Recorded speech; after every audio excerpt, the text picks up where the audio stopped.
밥도 고맙다, 이쁘다, 감사다 이러면 향기가 나는데 사람은 어떨 것 같아? 사람. 내가 혼배를 한 200상, 300상 정도 해줬어요. 200상, 300상 정도 해줬는데 혼배를 할 때 내 느끼는 게 어쩌면 그렇게 신부들이 하나같이 다 이뻐. 안 이쁜 신부가 없어요. 안 이쁜 신부가. 왜 이쁠까요? 남자가 데이트할 때 뭐라 그래? 보고 싶었어. 사랑해. 난 너 없으면 난 안 될 것 같아. 난 너 없으면 죽을 것 같아. 난 네가 원하는 건 다 해줄 수 있어. 말해봐, 원하는 거.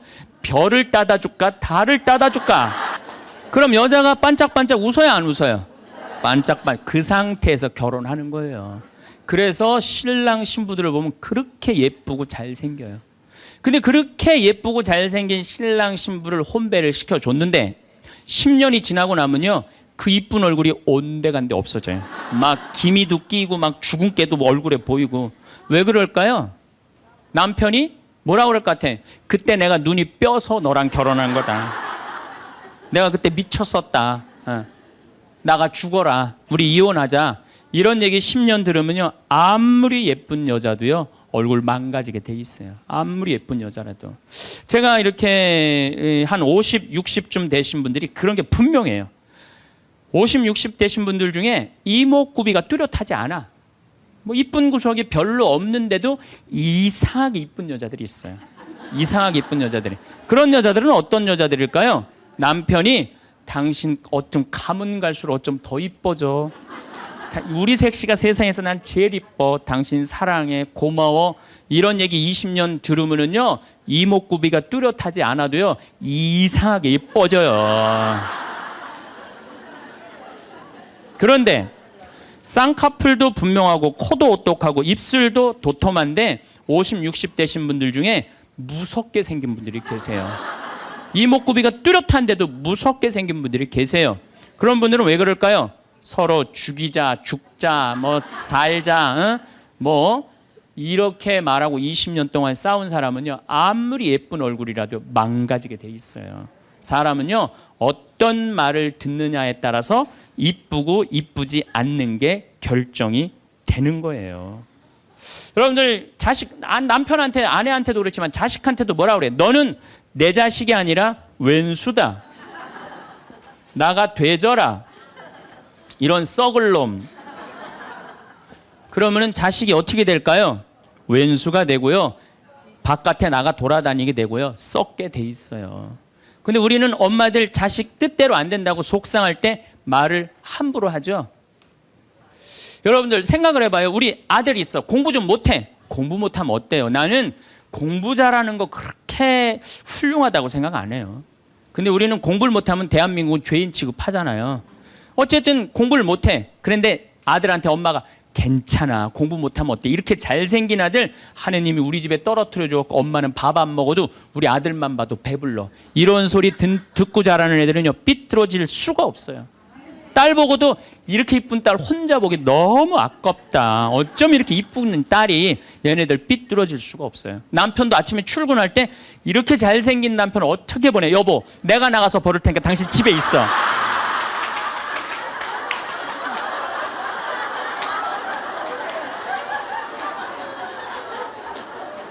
이러면은요, 남자가 돈 벌러 나갈 때 어깨 당당하게 피고 나가요. 근데 남편 출근할 때 뒷꼭지 대고 오늘 그 돈 안 갖고 들어오려면 집에 들어올 생각 꿈도 꾸지 말라고. 그럼 남자는요, 나가서 어깨 피고 돈 못 벌어요. 말에 복이 있는 거야. 말에 복이 있는 거예요. 어떤 엄마가 입만 열면 아들한테 빌어먹을 놈이에요. 빌어먹을 놈. 야, 이 빌어먹을 놈아, 밥 처먹어라. 근데 초등학교 때 반에서 1등을 했어. 근데 엄마가 한다는 소리, 빌어먹을 놈 공부 잘하네? 삶이 힘들었나 봐요. 서울대 법대를 합격을 했어. 그랬더니 엄마가 한다는 소리, 우리 빌어먹을 놈 드디어 큰일 해냈네. 근데 엄마는 그리고 돌아가셨어요. 돌아가셨는데 이 아들이 사법고시를 아무리 봐도 안 되는 거예요. 회사에 원서를 넣어도 안 되고, 선을 봐도 퇴짜 받고, 잘생기고 서울대 법대 나왔는데. 그래서 이상원이라는 그 장명하는 사람한테 가서 물어봤어요. 내 인생이 왜 이러는지 난 모르겠다고. 당신 쭉 살아오면서 무슨 얘기를 많이 듣고 살았느냐? 가만히 생각해보니까 엄마가 입만 열면은 빌어먹을 놈이라고. 그러니까 이 사람은 잘 안 되니까 동료 판사, 변호사, 검사한테 빌어먹기 시작한 거예요. 그게 당신 인생의 몸에 밴 거다. 내가 당신 관상을 보니까 당신은 빌어먹을 놈이 아니라 벌어먹을 상이다. 벌어먹을 상이다. 그래 내가 왜 빌어먹을 놈이야? 내가 서울대 법대까지 나왔는데 과외를 시작했어요. 과외를 시작했더니 애들이 너무너무 많이 모이는 거예요. 그래서 학원을 했어요. 학원을 했더니 돈을 너무 많이 버는 거예요. 서울에서. 그랬더니 예쁜 색시가 시집을 오고 지금은 딸 둘을 낳고 행복하게 벌어먹고 살고 있대요.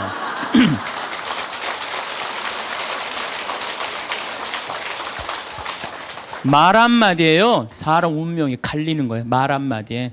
여러분들은 자식이나 남편, 아내한테 정말 좋은 말을 해주느냐, 생명을 살리는 말을 하느냐, 좋은 열매를 맺는 말을 하느냐, 이거 생각해 봐야 돼요. 여러분들 친구 집에 음식점에 갔어. 음식점에 가서 친구한테 요즘 장사 잘 돼? 그랬더니 친구가 한다는 말이 이명박 정부 들어부터 되는 게 하나도 없어. 이러다가 망할 것 같아. 망할 것 같아. 꼭 남 탓하는 사람 있잖아요. 똥파리만 날려. 똥파리만. 근데 또 다른 친구 식당에 갔어요. 그랬더니 다른 친구가 장사 잘 돼? 남들은 힘들대는데 우리 집엔 단골 손님들이 와갖고 내가 매일 가락시장에 가갖고 신선한 재료로 음식을 준비를 해. 자, 다음에 친구들이 야, 너 우리 개 모임이 있는데 동창 모임 있는데 너 좋은 음식점 있으면은 나 안내 좀 해줘라. 그러면 여러분들 똥파리 날리는 집으로 안내할 것 같아요? 신선한 재료로 음식을 준비하는 집으로 안내할 것 같아요? 그렇죠. 말에는요 복이 있게 돼 있어요. 제가 10년 전에 이제 강원도 평창 생태마을을 시작을 했어요. 근데 그때 사실은 주교님께서 저한테 어느 대학에 교수로 가라고 그랬어요. 근데 나는 교수보다는 평창에 가서 농사 짓고 살고 싶다. 그래서 주교님 명을 거역을 했어요. 지금 생각하면 철없었던 거였죠. 거역을 하고 내가 평창에 들어가서 이제 살기 시작했어요. 평창에 들어가서 살기 시작했는데 주교님이 반대한 거 아니에요. 평창에 가서 사는데 1년에 한 번 이제 주교님한테 신년 하례식 할 때 주교님이 물어봐요. 황 신부 거기 살만해? 너무 행복해요. 제가 이제 첫째 매주 뛰어갖고 된장, 간장, 고추장 판매하잖아요. 그 찾아오는 사람이 있어요. 팔릴 거 아니에요. 황 신부 농산물 많이 팔려? 너무 많이 팔려요. 황 신부 거기 사람들은 많이 와? 첫 해는 개미 새끼도 안 왔어요. 알아야지 올 거 아니에요. 근데 내가 너무 많이 와요. 저는 제가 생태마을에 살면서 한 번도 생태마을이 사는 게 힘들다, 지겹다, 나 빨리 본당 내보내줘라 그런 소리 한 적이 한 번도 없어요. 그리고 내가 방송에 나가서든 어디 강의 가서든 나는 평창에 사는 게 너무 행복하다. 밤하늘에 별도 예쁘고 요즘은 또 이 물이 풍부해갖고 아침에 물 한 개가 피면요 아침에 일어나면 기가 막혀요. 네. 내가 좋다 아름답다는 얘기만 하니까 강의 듣는 사람들이 무슨 생각할 것 같아요? 한번 가봐야지. 한번 가봐야지. 그러니까 첫 해는 1000명 정도밖에 안 왔는데 작년에는 3만 명이 오르더니 올해는 4만 명까지 지금 왔어요. 4만 명.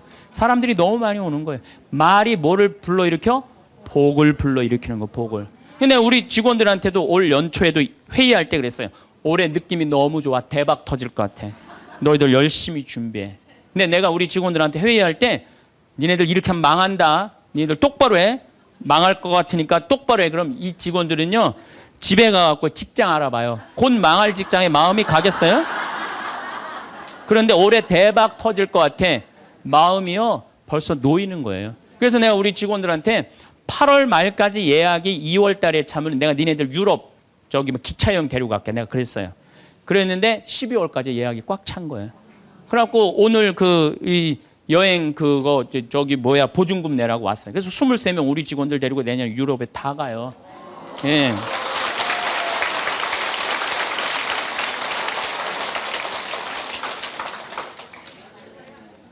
제 신조는 그달에 번 건 그달에 다 쓰자. 이게 제 신조예요. 예. 올해 번 거는 올해 다 쓰자. 이게 내 신조예요. 그러니까 내가 행복하다, 많이 온다, 많이 판매된다. 이렇게 말하니까 우리 생태마을이 즐겁고 행복하고 사람이 어제도 250명 다녀왔어. 내일도 또 250명 오고 매일 그냥 내가 외부 강의 나오지 않는 한 안에는 꽉꽉 차는 거예요.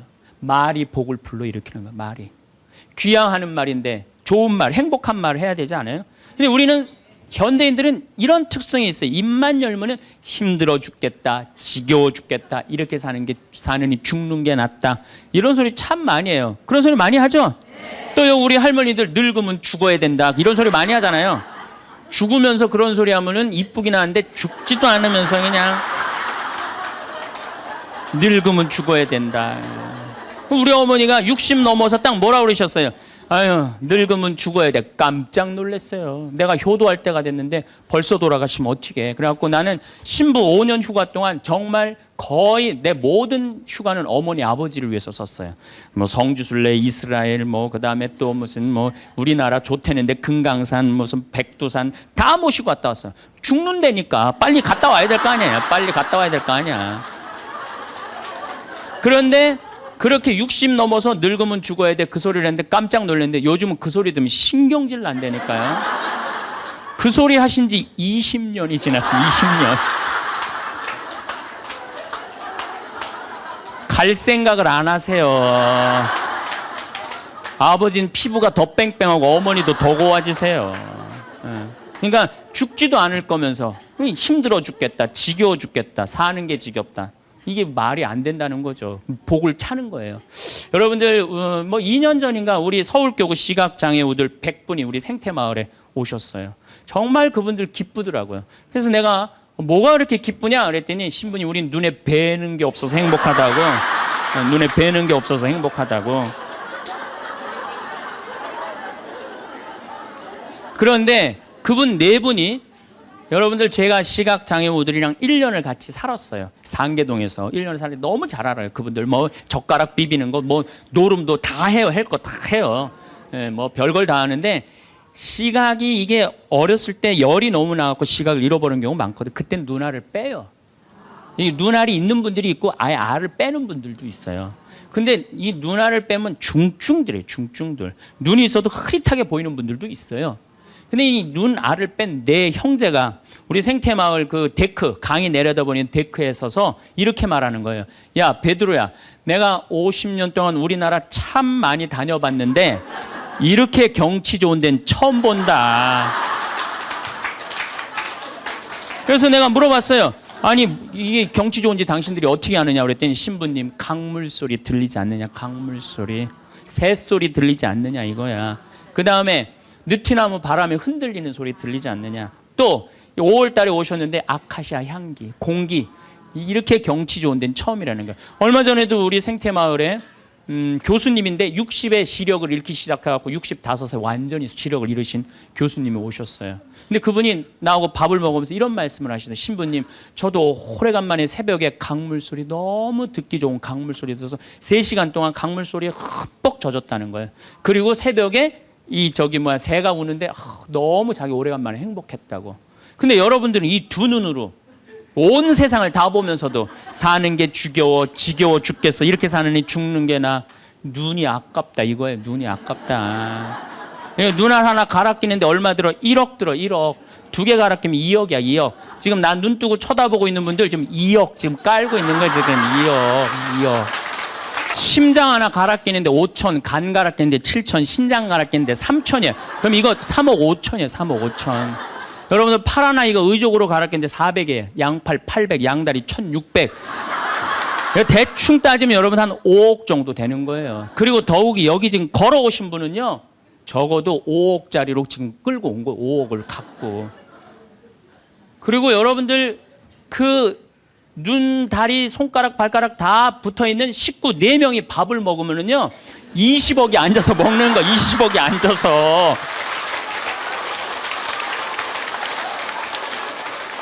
아니 20억이 앉아서 먹으면서 사는 게 지겹다, 이렇게 사는 게 죽는 게 낫다, 하느님이 주신 축복을 날리는 거예요. 날리는 거예요. 밥 먹을 때 재산이 없으면 어때요? 출세 안 하면 어때요? 앉아서 뭐라 그러면서 먹어. 우리 20억 밥 먹자. 얼마나 행복해. 여러분들이 사는 게 괴로운 게 뭐냐면은, 욕심이 너무 많아서 그래. 그래서 입에서 나오는 게 지겹고 불만만 나오는 거야. 사는 게 힘들면은 좋은 소리가 안 나오잖아요. 욕심이 많으면 사는 게 힘들어져요. 사는 게 힘들어서 욕심이 생기는 게 아니라 욕심이 많아서 사는 게 힘들어집니다. 여러분들 욕심만 안 피면요 우리 인생 괴롭지 않아요. 그러니까 괴로운 사람들은 입만 열면 힘들다. 그런데 이게 누구끼리 제일 서로 죽이는 말을 많이 하느냐. 복을 이제 서로 빌어줘야 되는데 누구끼리 제일 많이 아픈 말을 하느냐면 부부끼리 제일 많이 아픈 얘기를 많이 해요. 근데 참 나도 남자지만은 여자 참 이해하기 힘든 존재예요. 여자 이상하고 요상하고 괴상하고 아주 복잡하고. 나만 그런 줄 알았더니 스티븐스 호킹스 박사라고 있어요. 스티븐스 호킹스 박사. 이 사람이 나이가 71인데 작년에 뭐라고 그랬냐면은 자기는 140억 년 전에 우주에서 벌어진 일도 다 아는데 자기는 아직도 여자의 95%를 이해를 못하겠다고 그래요. 아니 그 유명한 사람도 95%를 이해를 못하겠다고 그러는데 나는 더 모르죠. 네. 여자를 이해하지 못하니까 여자한테 폭력을 쓰는 거예요. 제가 신학교 1학년 때 주일학교 중고등학교 아이들을 데리고 한 20명 정도를 데리고 200명 정도를 데리고 여름 캠프를 갔어요. 우리 때는 4박 5일 가고 그랬어요. 섬강이라는 데를 갔는데 애들이 이제 수요일 날 이제 세 번째 날 전부 이제 강에 들어가는 프로그램이야. 근데 여선생 하나가 고개를 꼬고 안 들어가는 거예요. 그래갖고 아니 다 들어가는데 저 선생은 왜 저 물에 안 들어가느냐. 저 선생 프로그램에 참여시켜라. 빨리 집어넣어라. 그랬더니 다른 선생님들이 오더니 학사님 안 된다는 거예요. 저 선생님 오늘 그날이라는 거 그날.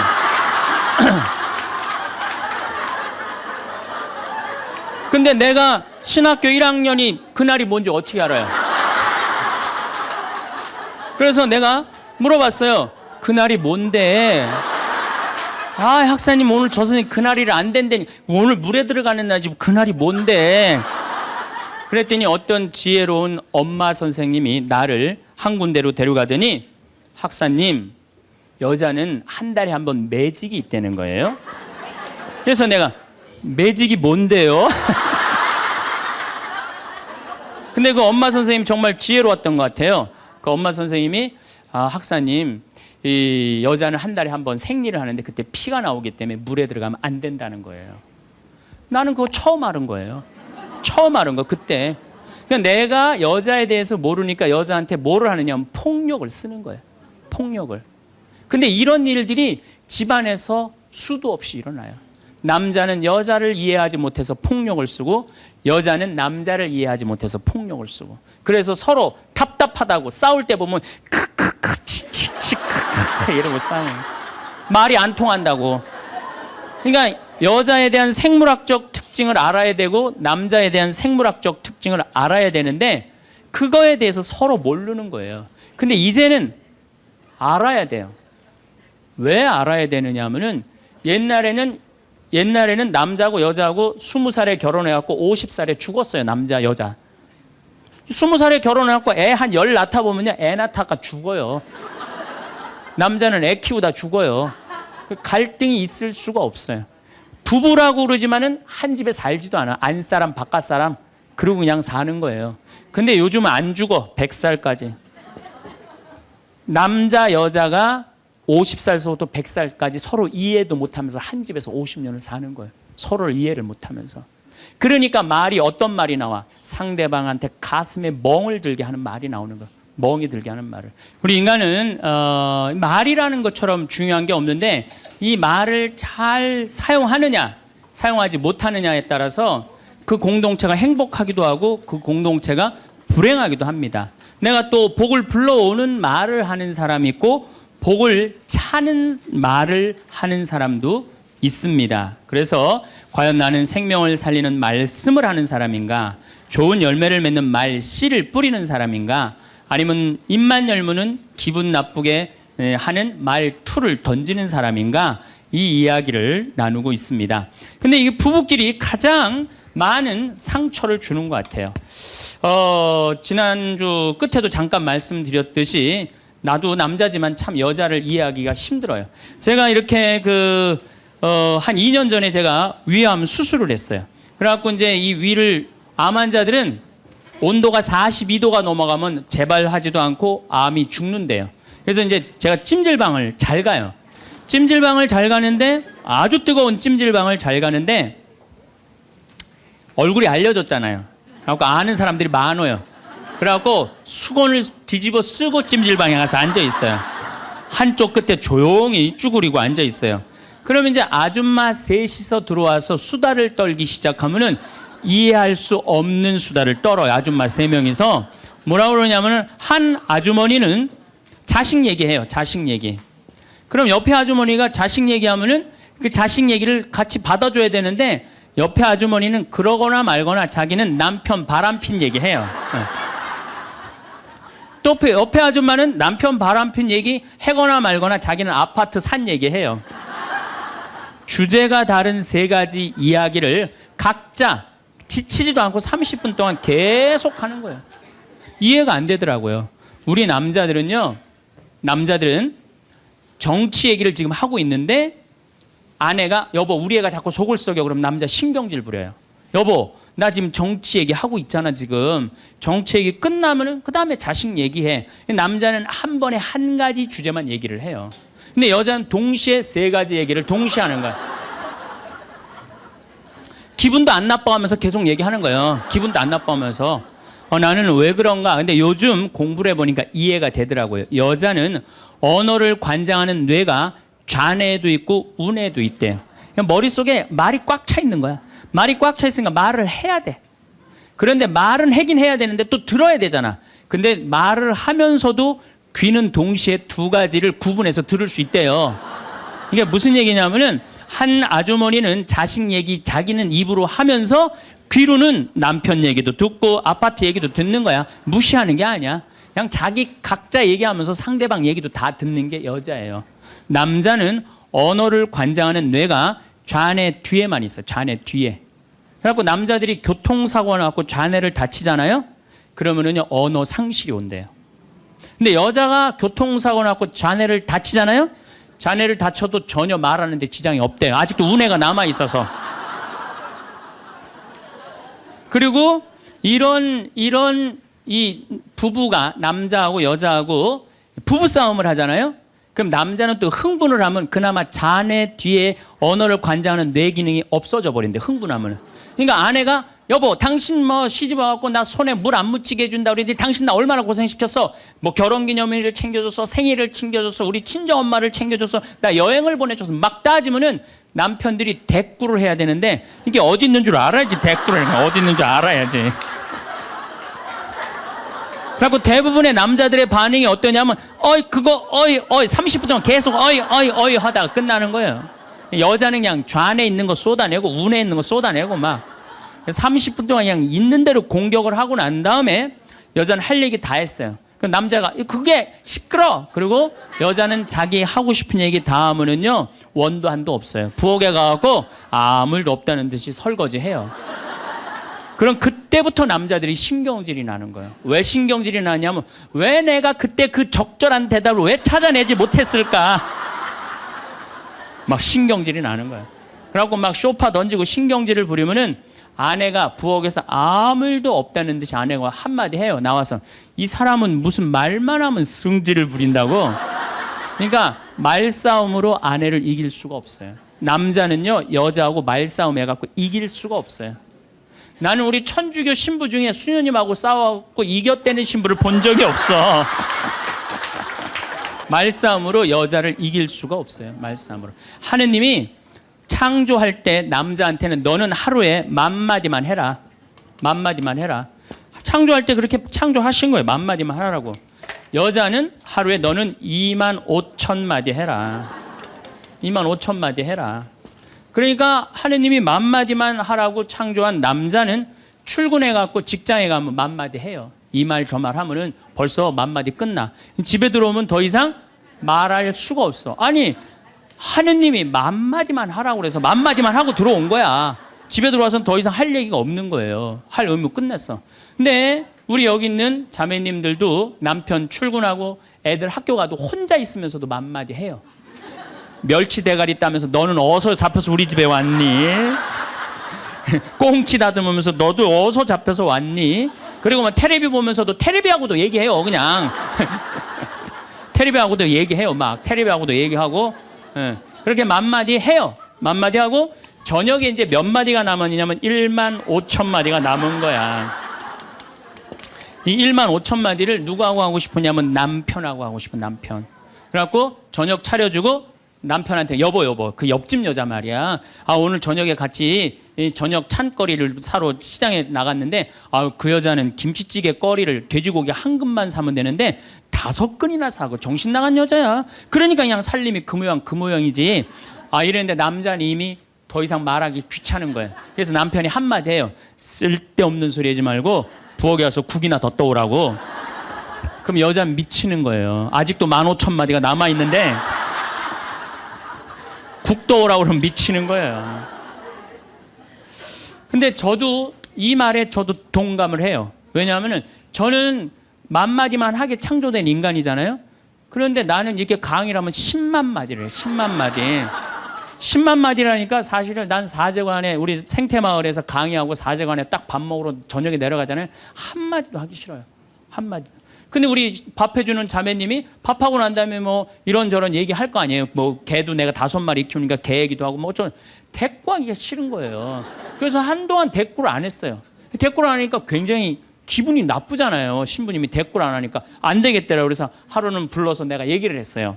남자는 하루에 10,000마디만 하게 창조됐는데 내가 10만 마디를 한다. 그래서 나는 정말 대꾸하기가 싫다. 한마디도 하기 싫다. 그냥 밥만 먹고 싶다. 나한테 앞으로 말 시키지 말아라. 제가 얘기를 했어요. 얘기를 했는데도 그래도 우리 자매님도 여자인지라 말을 하잖아요. 그럼 막 말을 하는데 내가 얘기했는데 말하니까 신경질을 나잖아. 내가 인상을 딱 쓰면은 자매님이 한마디예요. 신부님 대꾸하라는 게 아니야. 그냥 나 떠드는 거니까 그냥 밥만 먹으라는 거야. 이게 뭐냐면은 이게 합의가 된 거예요. 합의가 된 거야. 그러니까 그냥 떠들어 그냥 떠. 난 대꾸 안 하는 거 이해하고 떠드는 거 이해되는 거야 서로. 내가 보기에는 많은 부부들이 특히 우리 자매님들이 남편이 막 목석같이 있으면 이런 말을 해. 나는 사는 게 하나도 재미가 없다. 그러죠? 남편이 목석 같으니까. 그런데 남편이 목석이 아니에요. 원래 창조되기를 그렇게 창조된 거예요. 만마디만 하게 창조된 거예요. 그러니까 여러분들은 유일한 실수는 만마디밖에 할 줄 모르는 인간이랑 결혼한 게 유일한 실수예요. 더 놀라운 건 뭐냐면은 한 아주머니는 자식 얘기하고 한 아주머니는 남편 얘기하고 한 아주머니는 아파트 얘기하면서 손으로는 달걀을 까먹어 간다는 거예요.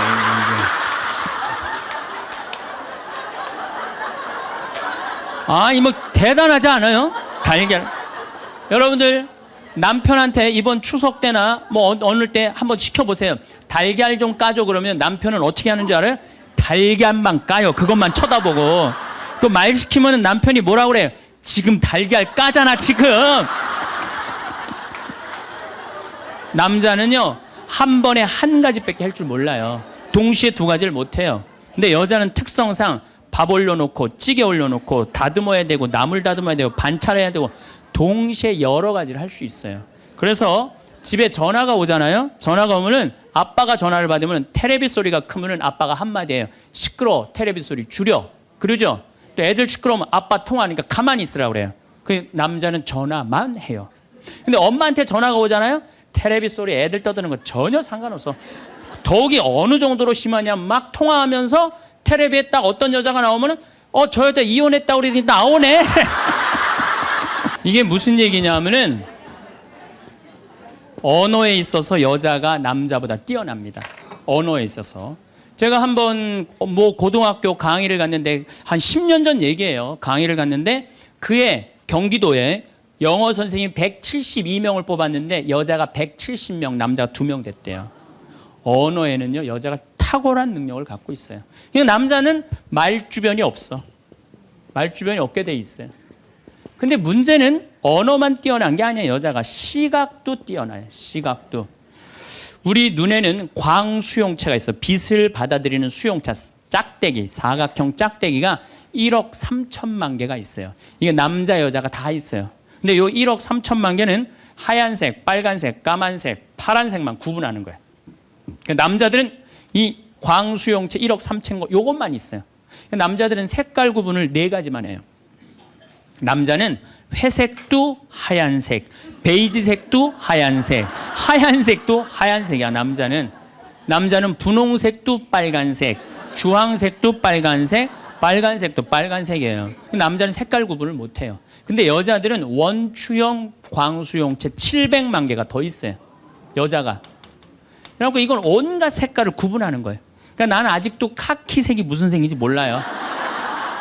카키색, 잿빛색, 쥐오리색, 뭐 별색을 다 얘기해 여자들은. 그런 구분이 다 되는 거예요. 여자들은 생겨 먹은 것 자체가 그렇게 생겨 먹은 거예요. 색깔. 그러니까 네 가지 색깔밖에 구분하지 못하는 남자와 온갖 색깔을 구분하는 여자하고 부부야. 그 부부가 옷 사러 나가면 싸울 것 같아, 안 싸울 것 같아? 싸워요. 왜냐하면 남자는 다 그게 그거 같으니까 아무거나 딱 붙잡아. 여보 가자 그러면 아내가 답답해 보이잖아요. 여보 지금 당신 얼굴 색깔하고 그 옷 색깔하고 맞다고 생각해? 안 어울리잖아. 가만히 있어봐. 그래갖고 이거 들었다 놨다 저거 들었다 놔면은 남편이 신경질이 나는 거. 뭘 저렇게 까다롭게 고르느냐. 아무거나 그냥 입고 가지. 그러니까 남자들하고 여자하고 싸울 수밖에 없어요. 싸울 수밖에 없어요. 그래갖고 옷 사러 나갈 때는 같이 나갔는데 들어오는 시간은 달라요. 이미 남자는 벌써 들어와 있어. 신경질 부리고. 그러니까 색깔 구분 때문에 그래. 색깔 구분. 그런데 남자들은 옛날에 사냥하던 버릇이 있어서 시각이 터널형 시각을 갖고 있어요. 멀리 사슴을 발견해야 돼. 곰도 발견해야 되고. 그래서 멀리 이렇게 쪼여서 보는 습관이 있어요. 남자들은. 멀리 있는 걸 잘 봐요. 남자들이. 그런데 요즘 남자들이 사냥을 해요, 안 해요? 안 해요. 쪼여 보는 습관은 있는데 사냥을 안 하니까 요걸 남자들이 어디다 쓰냐면 잔치집에 가면은 이쁜 여자가 있으면 그걸 쪼여서 봐요. 금방 누구한테 들켜요? 마누라한테 들키는 거예요. 이쁜 여자 처음 보냐고. 어떻게 알았지? 왜 몰라? 이렇게 쪼여서 보고 있는데. 그래서 참 재미난 통계가 있어요. 부부가 같이 잔치집에 가면 남자는 3명 내지 4명밖에 모르는데 온 사람. 그 사람 왔었어? 이런데요. 나는 뭐 기억이 없는데? 기억이 없지. 당연히 이거 쪼이고 계속 보고 있었으니까. 근데 여자는 시각이 180도라 다 본대요. 다. 그 남자 넥타이를 못 메고 왔고 시계를 못 차고 왔는까지 다 한다는 거예요. 여자. 그래서 보통 정신적인 바람을 피는 걸 보면은 남자는 3명 정도 피는데 여자는 30명 정도 이미 피고 들어와요. 그런데 이렇게 이 터널형 시각을 가진 남편한테 아내가 심부름을 시킵니다. 여보, 냉장고에서 치즈 좀 꺼내와. 그러면 이 남자들이요, 딱 냉장고만 열면요, 답답한 거예요. 이놈의 치즈가 어디 있는 거야, 이게.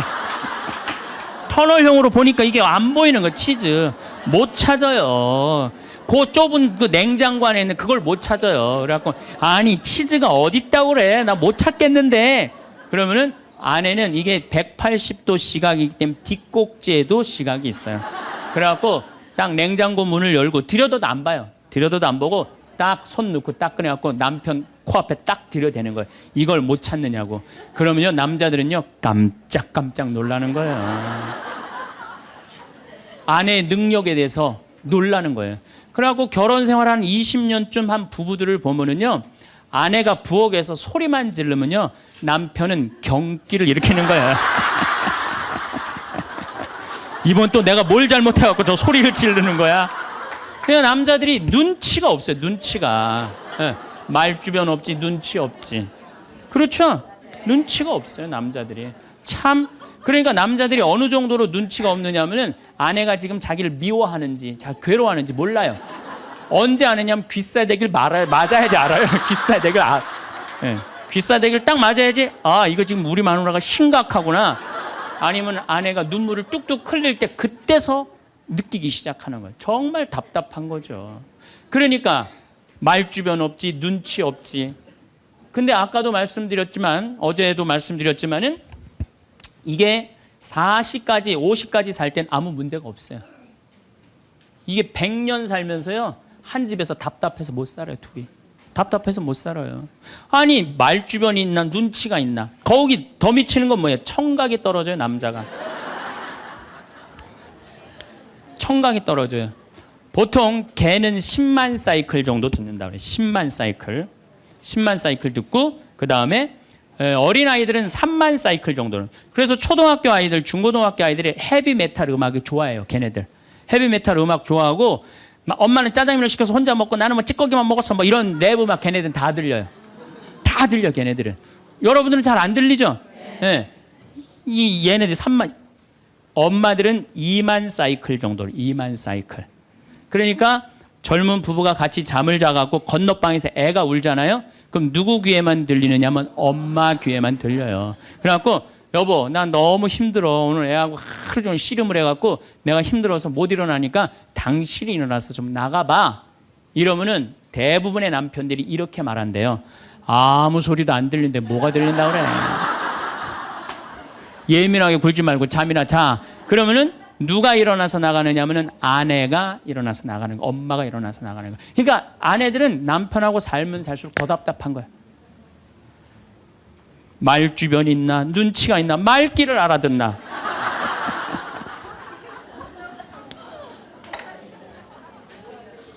그러니까 이제 한 집에서 할아버지하고 할머니하고 한 집에서 사는 할머니 할아버지야. 할아버지가 이제 저녁 국을 못 끓였는지 너무 궁금한 거야. 그래서 안방에서 할머니한테 여보 마누라 오늘 저녁 국 못 끓였어? 근데 부엌에서 딸그락 딸그락 소리는 들리는데 대답이 없는 거야. 이놈의 마누라가 날 또 무시하는구나. 이번엔 또 거실에 나가고 또 한번 물어봐요. 이놈의 마누라 저녁 국 못 끓였냐니까 왜 대답이 없어?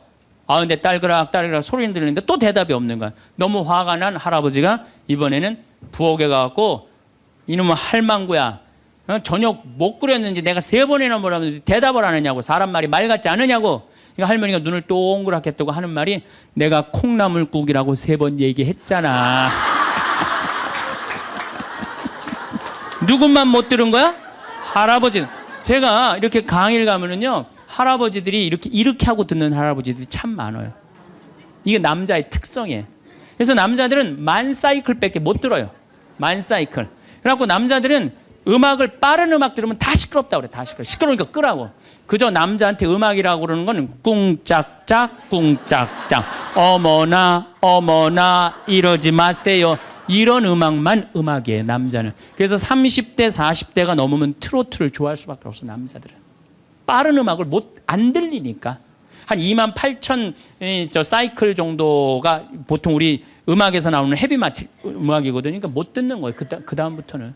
그러니까 말귀 못 알아듣지, 눈치 없지, 말 주변 없지. 자, 요즘 어떤 할아버지가 할머니하고 같이 한 집에서 사는데 그런 거예요. 이제 냉장고가 고장이 났고 애프터 서비스를 불렀어.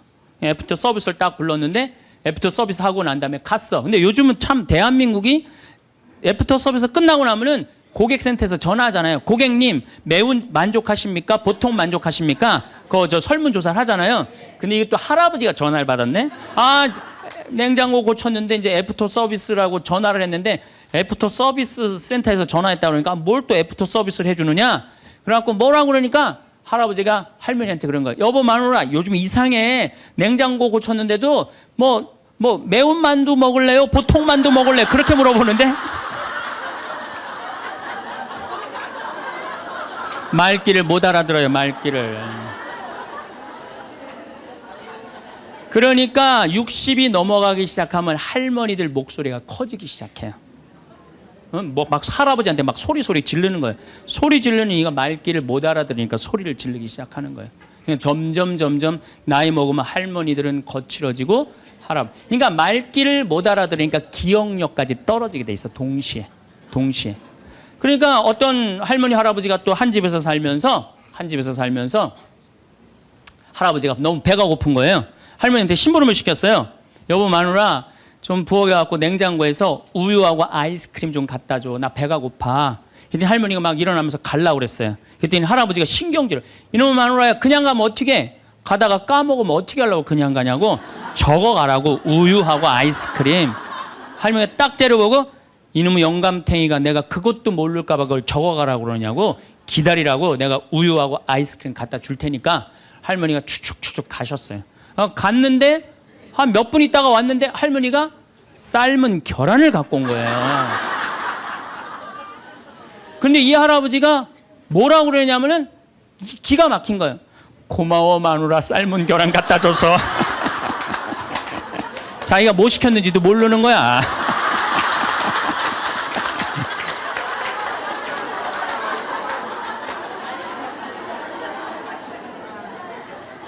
자, 여러분들 남자하고 여자는 이렇게 달라요.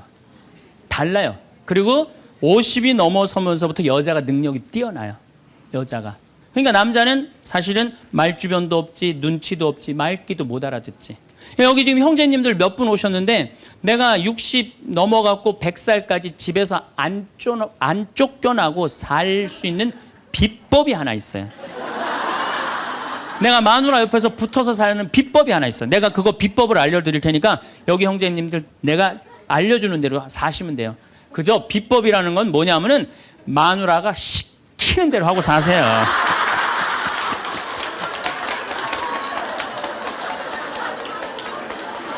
밥 먹으라 그러면 밥 먹고, 이 옷 입으라면 이 옷 입고, 저거 입으라면 저거 입고, 어디 갔다 오라면 갔다 오고 그러지 뭐 자기 뜻을 밝히지 마세요. 자기 뜻을. 그래야지 안 쫓겨나고 살 수 있어요. 우리가 가장 가까이 있는 사람한테 가장 상처 주는 말을 참 많이 하는 것 같아요. 그래서 여러분들 그 부부끼리 서로 기분 나쁠 때가 있어요. 기분 나쁠 때 있잖아요. 예. 그럴 때 이렇게 뭐 감정적으로 생각하거나 극단적으로 생각할 필요가 없을 것 같아요. 왜 그렇게 생각하실 필요가 없느냐면 지금 종자가 다른 종자가 이상한 행동을 하고 있다. 이렇게 생각하면 좀 마음이 좀 편안해요. 저 사람이 날 미워해서 그러는 게 아니다. 더욱이 여성이라는 이 성은 제가 남성이기 때문에 그런 걸 많이 느껴요. 여성은 참 신비한 존재. 여자는요, 생리를 하고 난 다음에 1일부터 18일까지 점점 기분이 좋아진대요. 점점. 18일서부터 21일 사이까지는 기분이 최고래, 최고. 네. 최고인데 21일부터 기분이 나빠지기 시작해. 생리할 때 되면 완전히 그 어떤 그 여자가 아니야. 원래 생각했던 그 여자가 아니야. 완전히 새로운 완전히 짐승이 하나 나와갖고 이상한 행동을 하는 거예요. 그러니까 여자는 기분이 좋고 나쁘가 너무 분명해요. 좋을 때는 한없이 좋고 나쁠 때는 또 한없이 나쁜 경우가 있어요. PMT라고 이게 그 여자는 그 생리 전 긴장감이 있대요. 이 현상이 있어갖고 여자의 감정을 남자들이 내 마누라 난 도저히 이해가 안 돼. 이게 이 주기를 몰라서 그래요. 더욱이 여자가 한 18일에서 21일 사이는 기분이 얼마나 좋으냐면은 처녀 때도 이때 만약에 파티장에 가고 술을 먹는데 남자를 보면은요 모든 남자가 다 멋있게 보인대. 그래갖고 그냥 이때 그냥 술 먹고 호텔에 다음날 아침에 깨보면 어머머 내가 미쳤어 내가 왜 그랬지? 이런 일이 이때 벌어지는 거예요. 그래서 보통 보면은 이렇게 부부들 보면 너무 예쁜 여자하고 이상하게 생긴 남자가 부부로 사는 경우가 있어요. 이 경우는 18일에서 21일 사이에 만난 경우에 이 경우는 전혀 어울리지 않는데도 같이 사는 경우가 있어요. 그걸 뭐 번개 맞은 사랑, 운명 같은 사랑 그런 거 아니에요. 그런데 이게 결혼할 때만 이런 현상이 일어나는 게 결혼하고도 계속 이 주기가 반복되는 거예요. 그러니까 남자들도 이걸 이해를 못하니까 답답한 거. 저 여자가 왜 저러나? 느닷없이 왜 신경질을 부리지? 또 느닷없이 너무너무 잘하고. 이런 주기, 본인들도 아마 그런 주기에 대한 인식이 있으실 거예요. 인간이라는 게 그렇게 복잡한 것 같아요. 근데 옛날에는 이렇게 복잡해도 몰라도 됐어요. 그냥 참고 살고 그냥 견디고 살고 성당에서 십자가 생각하고 참으라고 그러면은 그냥 참고 그리고 옛날에 제가 20년 전만 해도 뭐 신부님 남편이 때려요 뭐 남편이 바람 펴요 그러면 저도 그랬어요. 참고 살으라고. 왜? 참고 살 좀만 참으면 죽으니까 그냥 죽으니까 참고 살라고 그랬어요. 그 옛날엔 더 했죠. 그 옛날에는 뭐 100년 전, 200년 전에는 참고 살면 둘 중에 하나 아무나 빨리 죽으니까 그냥 근데 요즘은요. 한 40살 된 사람이 남편이 때려요, 바람 펴요, 빚만 만들어놔 이러면요. 참고 살라고 얘기하기가 참 두려워요.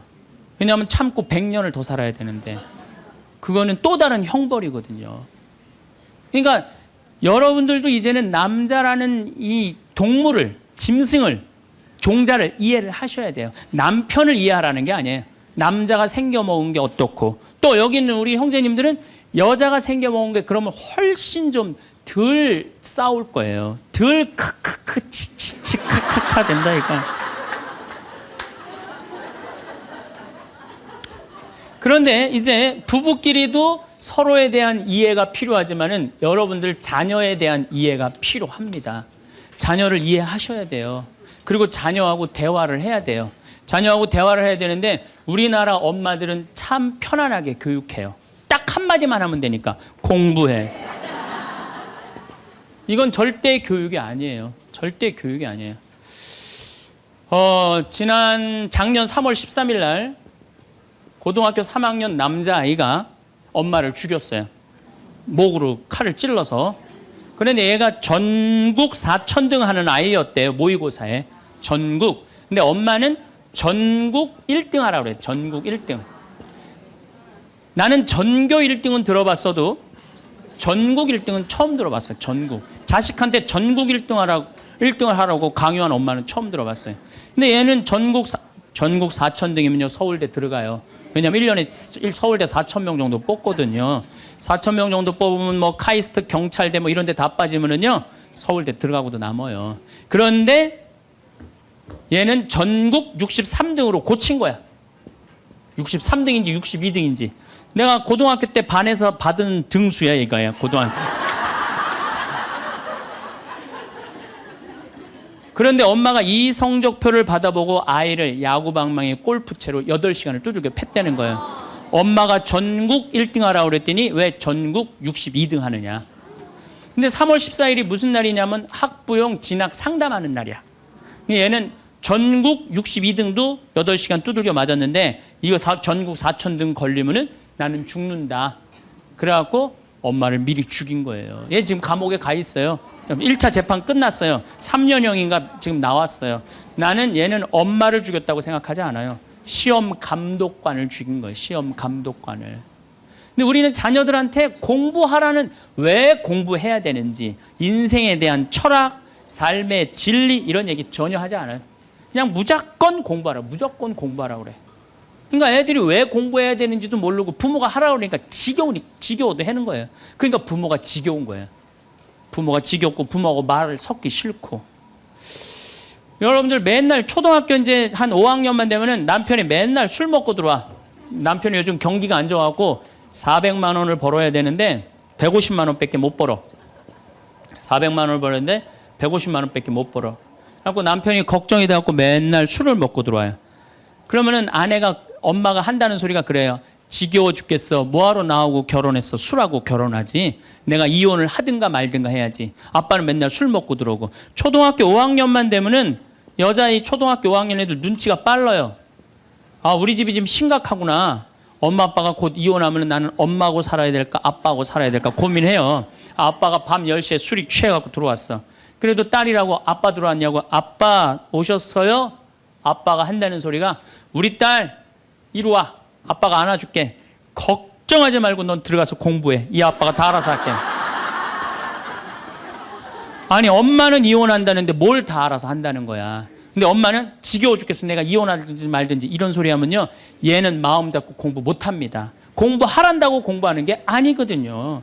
정말 지혜로운 엄마는 어떤 엄마인 줄 알아요? 남편 술 취해갖고 들어오면은 방에다 뉘어놓고 근심 어린 얼굴로 쳐다보는 초등학교 5학년 딸아, 아빠가 맨날 술 먹고 들어오니까 걱정되지? 엄마 나 걱정돼. 아빠가 왜 저래 조금? 사실은 아빠가 요즘 경제가 좀 어렵잖니. 너도 알다시피 지금 유럽에 그리스 사태 터졌잖아.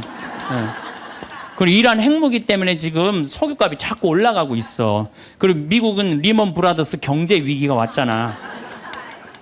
이렇게 어려운 경제 위기가 와서 아빠가 한 달에 400을 벌어야 되는데 150밖에 못 벌어. 근데 너도 알다시피 우리 핸드폰 네 식구 쓰면은 20만 원이야. 그 다음에 전기세 10만 원이야. 그 다음에 아빠 차 운행하고 우리 버스 타고 전철 타고 다니는 거 30만 원이야. 우리가 라면만 먹고 살아도 60만 원이야. 네 학원비, 동생 학원비 50만 원 들어가. 그러고 난 다음에 우리 아파트 부금 100만 원 들어가. 한 달에 최소한 250은 있어야 되는데 150밖에 6개월 동안 아빠가 지금 이렇게 우리 집이 마이너스야. 그래서 아빠가 저렇게 근심 걱정이 돼서 저렇게 술을 먹고 들어오니 네가 좀 이해를 해줬으면 좋겠다. 이렇게 말하면요, 얘는 방에 들어가서 고민해요.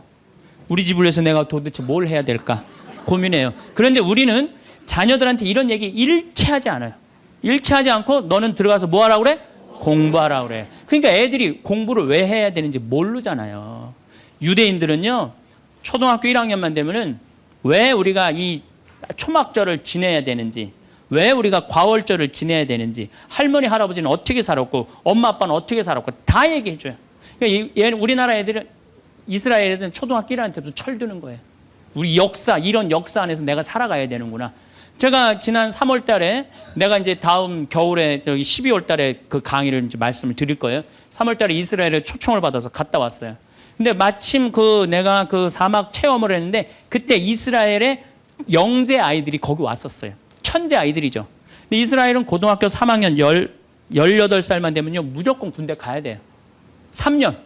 남자고 여자고 다 3년. 근데 걔네들이 전부 다 의대 합격한 애, 공군사관학교 합격한 애, 다 그런 애들이야. 그래서 내가 물어봤어요. 니네들은 18살만 되면은 군대를 간다는데 너희들 정말 군대 가고 싶느냐? 내가 물어봤는데 걔네 눈빛이 반짝반짝 거리면서 나는 이 나라를 위해서 가겠다는 거예요. 그리고 그냥 가는 것도 아니고 반드시 가고 난 기쁘게 가겠다는 거예요. 얘네들은 역사, 의식, 가정의식 다 있는 거야. 그러니까 우리나라 애들은 20년 동안 역사 얘기도 안 듣고 사람 살아가는 도리 얘기도 안 듣고 무조건 뭐만 하라고 그래? 공부만 하라고 그래.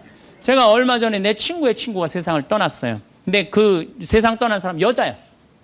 근데 고등학교 2학년 딸이 있고 대학교 1학년 아들이 하나 있는 거야. 그런데 이 엄마가 딸을 깨워야지 딸은 일어나서 학교를 가는 거예요. 근데 10시가 됐는데 엄마가 안 깨운 거야. 엄마가 왜 나를 안 깨웠지? 10시가 됐는데 부엌에 가보니까 심장마비로 죽은 거예요. 심장마비로 죽었는데 아들이 이제 올라왔죠. 지방대학 다니면서. 아들이 올라왔는데 아들이 장례 때 하나 울질 않더래요. 우리 친구가 가서 보니까. 그리고 그냥 슬퍼하질 않더래요. 그런데 장례하는 날 아빠한테 그러더래요. 아빠, 나 내일 MT가 있는데 나 그거 꼭 가고 싶은데 나 어떻게 하면 좋으냐고. 나 내일 MT 가게 해달라고 그러더래요. 철이 안 들은 거죠. 그런데 여러분들, 얘가 철이 왜 없을까요? 누가 이렇게 철없이 키웠을까요? 부모가 철없이 키운 거예요. 뭐 하라고 그런 거야? 공부하라고 그러는 말 외에는 한 얘기가 없는 거예요. 공부하라는 얘기. 우리 집에 이 형제가 4형제. 근데 우리 둘째 형이 머리가 나빠요. IQ가 99에. 난 126인데. 근데 우리 둘째 형이 중학교 1학년 때 어느 날 갑자기 공부를 잘하는 거예요. 반에서 1, 2등을 하는 거예요. 그리고 좋은 고등학교 가고 좋은 대학 나와서 대기업 하고 요즘 아주 그냥 번듯한 회사의 사장이에요. 그래서 내가 3년 전에 형한테 물어봤어요. 형은 IQ가, 자기 항상 그러니까 난 99밖에 안 된다고. 형은 IQ가 99밖에 안 되는데 왜 이렇게 공부를 잘하고 사회에서 이렇게 정말로 남들 부러워하는 자리까지 올라갔느냐고. 왜 IQ가 99밖에 안 되는데 왜 갑자기 공부를 잘하느냐고 내가 물어봤어요.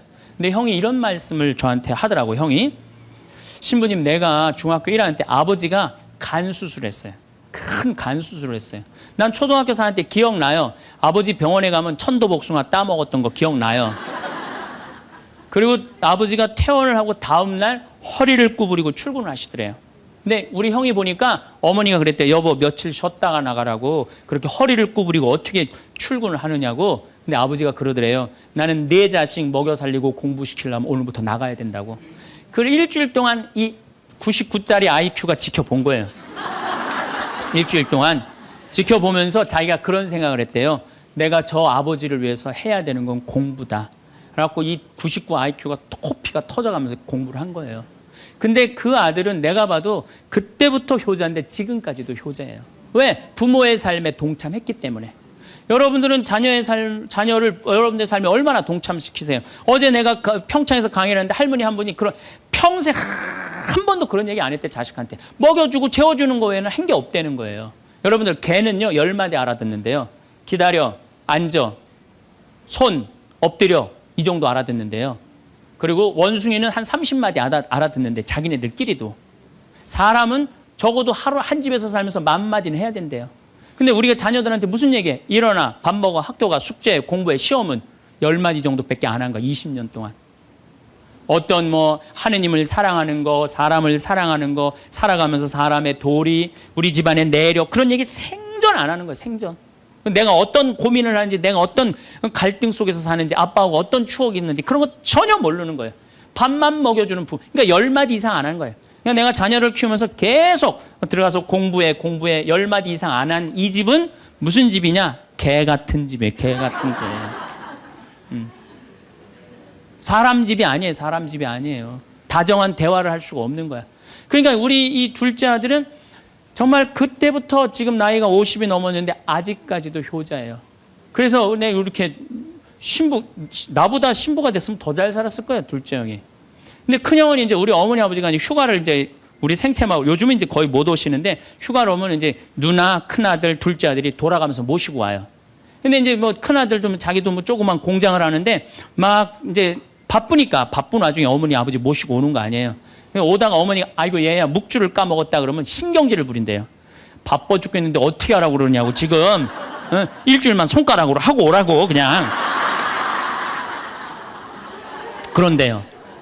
근데 둘째 아들은 어머니가 딱 이제 아들 둘째 아들이 태우고 평창에 오다 얘야 묵주를 까먹었다 그러면 둘째 아들은 그런데 우리 어머니가 저한테 해준 얘기예요. 어머니 걱정하지 마세요. 톨게이트 앞에서도 그런데 어머니 걱정하지 마세요. 차 돌리면 되죠 뭐. 그리고 그 차를 돌려갖고 30분 동안 집에 가서 그 묵주를 찾아서 모셔다 드린다는 거예요. 그러니까 부모가 불편한 게 싫은 거야. 왜? 이 자식은 중학교 1학년 때부터 누구의 삶에 동참한 거야?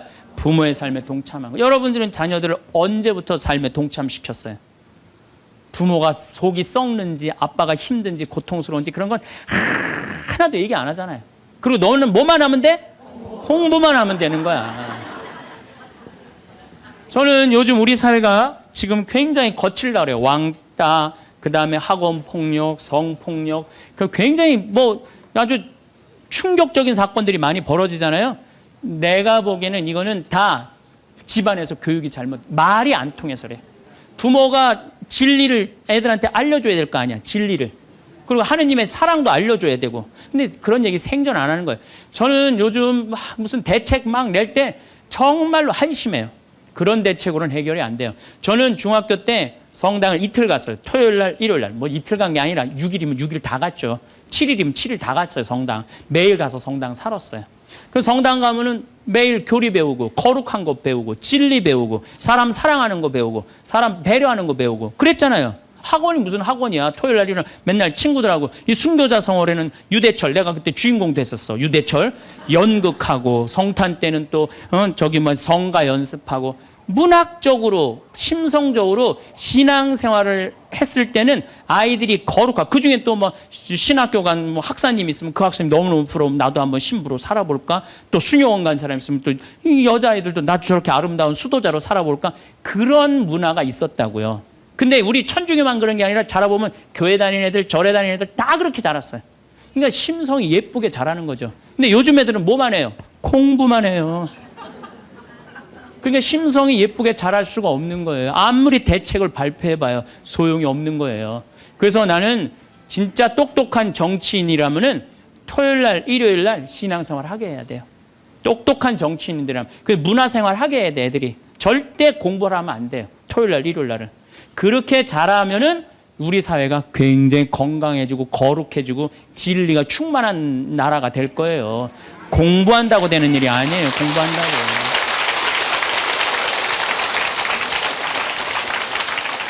그러니까 자식들하고 대화를 하려고 해도 대화를 해본 적이 있어야지 대화를 할 거 아니야. 공부하라는 말 외에는 해본 적이 없는데. 그래서 엄마 명동에 어때? 좋았어? 좋았어. 어떻게 좋았어? 그냥 좋았어. 넌 들어가서 빨리 공부해. 자, 그렇다면은 내가 어떻게 하면 대화를 잘할 수 있을까? 말을 잘할 수 있을까? 첫 번째, 들어라. 우리가 이게 부족해요. 듣는 게 부족해. 우리나라 사람들이 듣는 게 부족해. 제가 평택에서 본당 신부할 때 교우가 한 5천 명 됐었어요. 본당 신부 혼자 하는데 하루에 고해성사를 200명, 300명이 보는 거예요. 너무너무 힘든 거야. 그러니까 내가 주일날 막 교우들이 1분 이상 고해를 하면 막 신경질이 나는 거야. 그러니까 할머니들이 그냥 신부님 내가 6.25 때 시집 와갖고 그냥 독자 집에 시집을 왔는데 아들을 하나 낳았어요.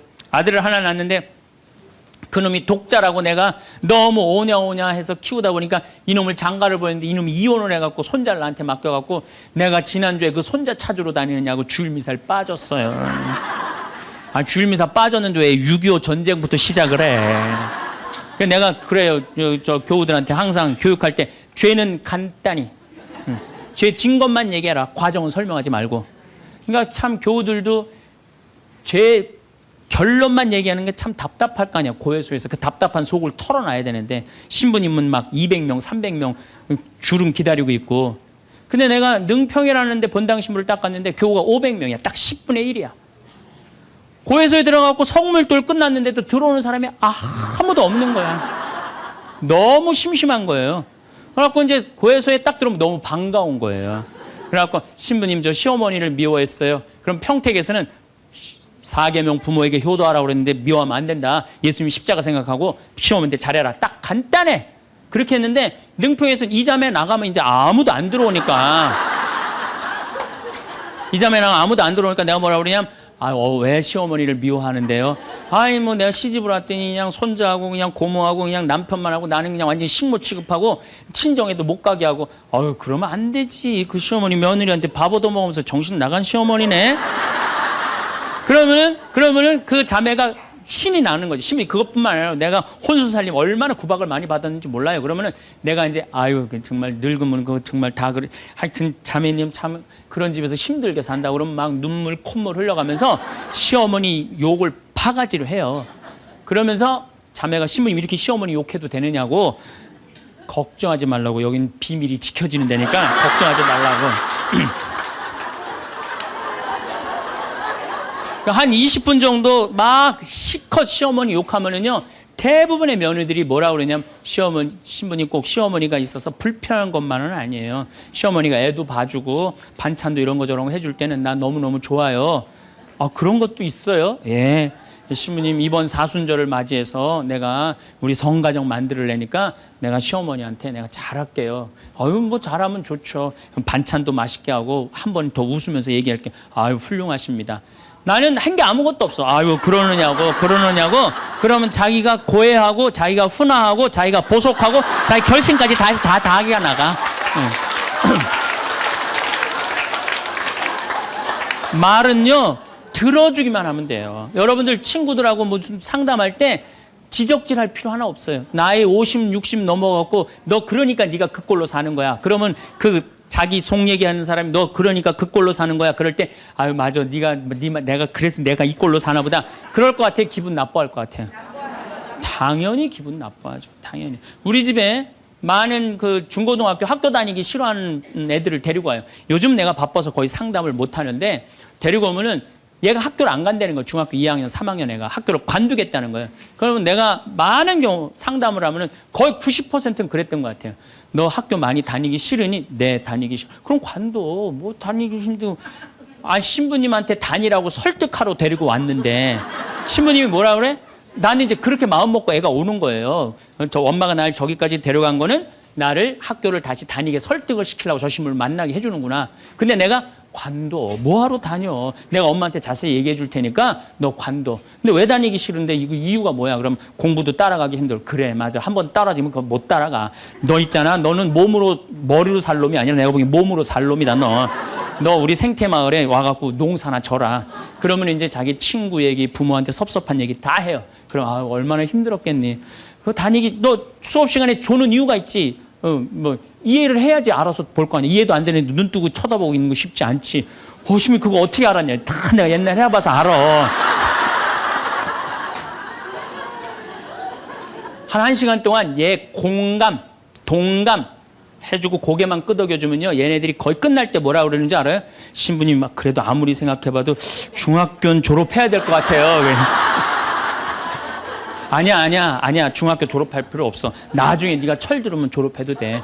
자퇴 그냥 하는 걸로 하자. 아니에요, 신부님. 중학교 졸업하는 게 나을 것 같아. 그래? 그러면 가서 한번 다녀봐. 다니다 힘들면은 꼭 나한테 얘기하면 내가 꼭 엄마한테 얘기해 줄게. 그래서 중학교, 고등학교, 대학 졸업한 애들 많아요. 아직도 연락하는 애들이 많아요. 신부님 감사하다고. 오늘 영상은 생명을 살리는 말씀 3부입니다. 앞서 1, 2부 영상도 너무 재미있고 공감이 많이 되었습니다.